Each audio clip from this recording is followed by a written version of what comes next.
Eu queria mais uma vez expressar a minha gratidão ao Senhor por este tempo tão precioso que vamos viver. Já estamos vivendo no nosso Congresso Jovem. Quero agradecer em particular aos bispos amados, Fernando e Natan, que vieram de São Paulo. Já chegou o bispo Ricardo? Ainda não chegou. Bispo Gustavo, meu filho, guerreiro, hein? Guerreiro, você é um guerreiro. Mais algum bispo que está conosco esta manhã?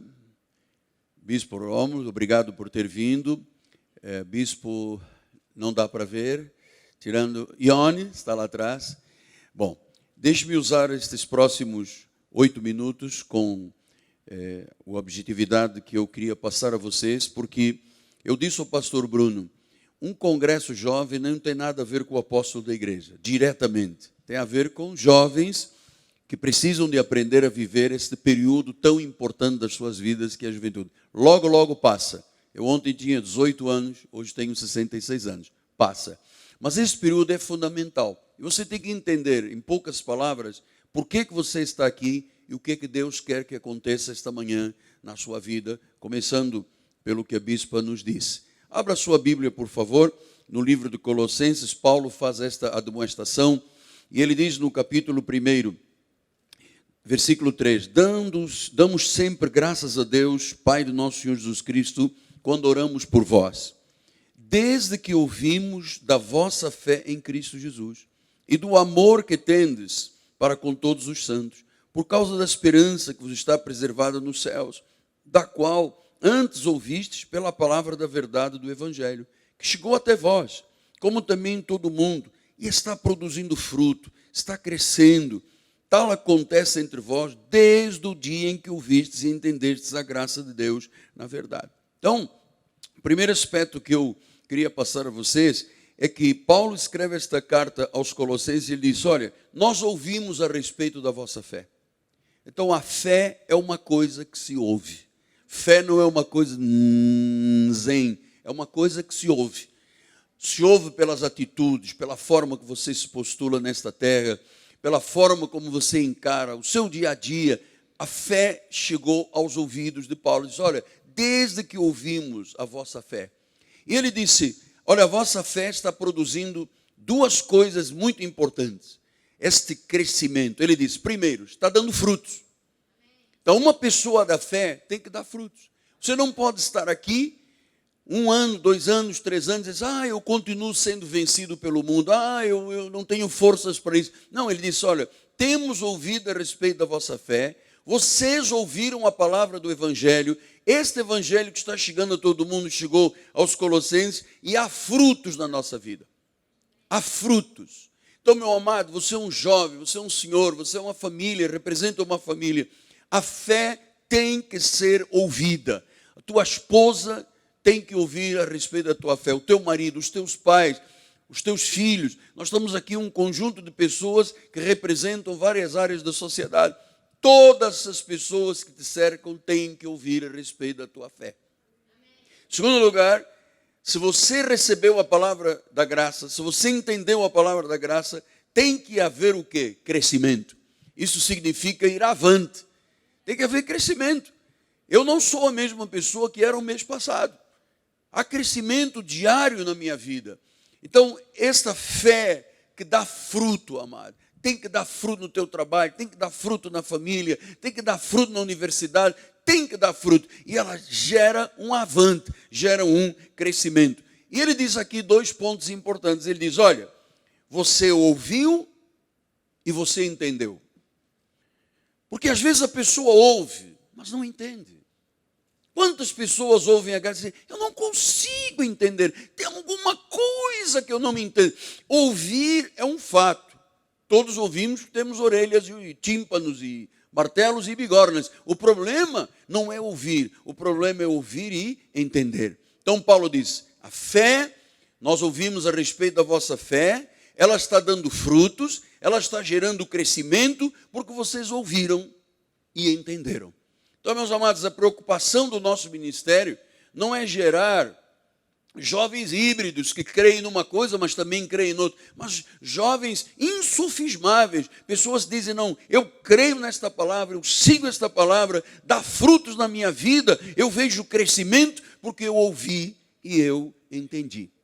Esse é o primeiro ponto que eu queria passar. Depois, eu queria explicar, porque eu quero ouvir o que diz o pastor, o nosso bispo Fê, eu quero ouvir o que diz o bispo Natão, o que diz o bispo Ricardo. Mas deixe-me explicar. Neste mês de julho, por causa das férias escolares, muitas denominações promoveram congressos jovens. Neste dia, há muitas igrejas tendo congressos jovens. E a pergunta é, qual é o propósito, então, de realizarmos um congresso jovem para cristãos? Você sabe que existem congressos de médico, congresso de fisioterapeuta, congresso de psicologia, congresso de tudo no Brasil. Aliás, está se seguindo um perfil americano. Os americanos para tudo fazem congresso. E é importante porque, primeiro, ouça o que eu lhe vou dizer, porque eu tenho 3 minutos para terminar. Quais os objetivos deste encontro? Primeiro, promover intercâmbio entre jovens de várias cidades, de várias igrejas da Cristo Vive, de outros que estiverem conosco, para que haja uma sincera comunhão. Então, o congresso começa com uma sincera comunhão. É preciso que isto não seja frio, o pregador e a igreja, tem que haver comunhão. Segundo lugar, os que organizam o evento, para os que organizam o evento, isto é o momento do uso dos talentos e dons dados por Deus. Você acabou de ouvir a preparação aqui do hino Avante, isto é, quem está organizando isso, bispo, pastor Bruno, vocês da equipe, isto é um momento para vocês verem os vossos talentos sendo colocados em prática, né? Esses dons que Deus deu maravilhosos à igreja. Terceiro lugar, nós criamos um encontro que nós chamamos de Congresso Jovem, porque esta também é uma oportunidade de reflexão sobre a nossa vida com Deus. É uma hora de revermos nossas prioridades. Você acabou de ouvir a bispa falar. Hoje em dia você tem apelos por todo lado, amado. Eu acho o jovem que fica fiel na igreja um guerreiro, uma pessoa valorosa, porque ele é bombardeado dia e noite pelas mídias sociais para não estar na igreja, para se envolver com o mundo. Então, hoje é um dia de você rever as tuas prioridades espirituais.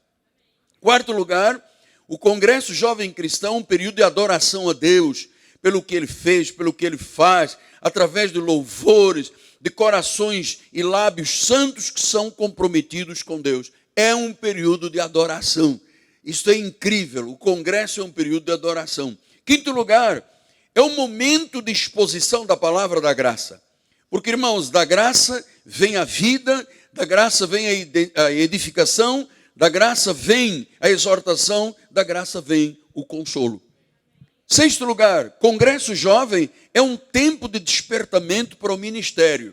Atenção, eu acredito, Bispo Fê, que hoje Deus vai levantar aqui entre nós ministérios de evangelistas, futuros pastores, futuros pregadores, pessoas que ensinarão, que se dedicarão ao ministério de oração, de intercessão, da vida social da igreja. Hoje Deus vai levantar pessoas aqui, jovens, que dizem, eu tenho um chamado, eu recebi hoje um chamado para ser um pastor, eu recebi um chamado de evangelismo, eu recebi um chamado de pregação. Nós temos aqui pessoas que estão desabrochando, amado. Eu tenho visto os vossos vídeos, há meninos jovens aqui que eu identifico, isto será um grande pregador no futuro.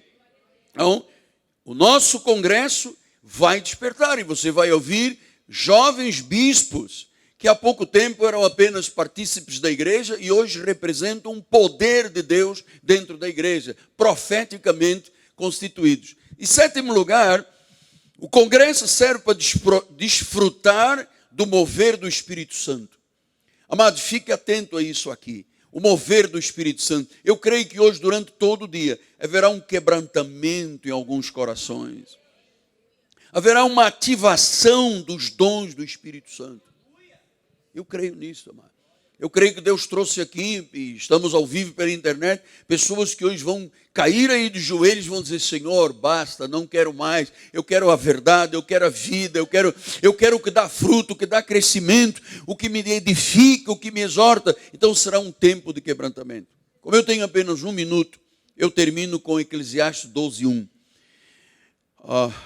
Foi o sábio Salomão que disse, lembra-te do teu Criador nos dias da mocidade, antes que venham os maus dias e cheguem os anos dos quais dirás, eu não tenho neles prazer. Então o que o sábio está dizendo? Lembra do Senhor agora.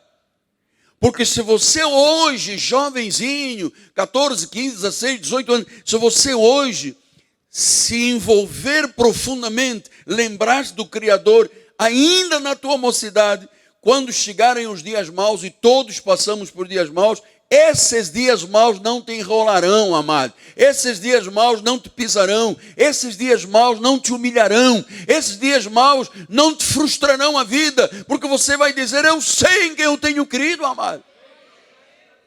Todos nós aqui enfrentamos dias maus. Quem tem o fruto, quem tem o crescimento, quem tem a espiritualidade, amado, esses dias maus passarão sem tocar na vida da pessoa. Por isso é que ele disse, é agora na juventude, é agora quando você está sendo criado por Deus na igreja, é agora que você ainda não tem um rumo, uma identidade séria, o que eu vou fazer no futuro, o que eu quero ser, é agora. Olha, nós temos aqui um monte de jovens que foram consagrados por mim, bebês. Mas nós já tivemos muitos aqui consagrados, amados, que hoje estão na bebedeira, estão na droga, estão na prostituição, estão na balada, estão na rave, estão no êxtase. Por quê? Porque chegaram os dias maus e nos dias da juventude faltavam os cultos, não estudavam a Bíblia, não vinham ao ministério de oração e deixaram passar e ficaram fragilizados. Quando chegaram os dias maus os enrolaram. Então eu termino dizendo, quantos jovens estão distantes, perdidos, esquecidos, sem um sentido verdadeiro de vida. Durante 21 anos que eu participei da Igreja Católica, eu não tinha um sentido de vida.